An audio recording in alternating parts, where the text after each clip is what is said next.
Before demonstrating how to perform a thin needle aspiration biopsy, I'm going to spend a few moments discussing the basic concepts.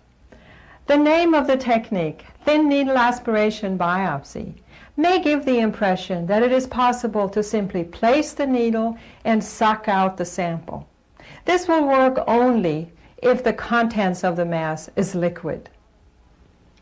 With suction alone in solid targets, they will usually only be scant and often non-diagnostic material. Most masses are made up of islands of epithelial cells set in stromal tissue.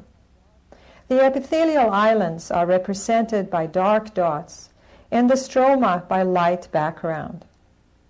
In general, the most important information is in the epithelial islands. In order to extract sufficient amounts of material, it is necessary to move the needle back and forth through the tissue. The tip of the needle will then dislodge small fragments of tissue. These fragments will collect inside the needle. Applying suction helps in collecting and transporting tissue fragments up through the needle. If the target is not completely fixed to the surrounding tissues, it will likely move back and forth with the needle, preventing effective sampling.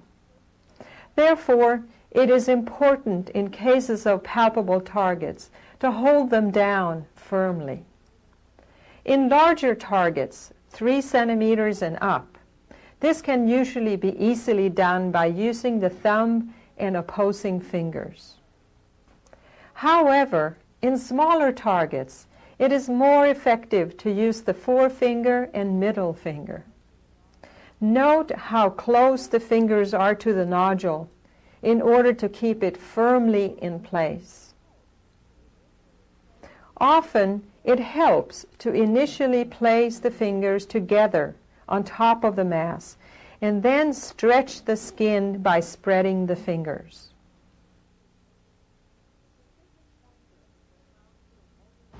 Specific pointers for how to immobilize and approach difficult and unusual targets will follow in a special section.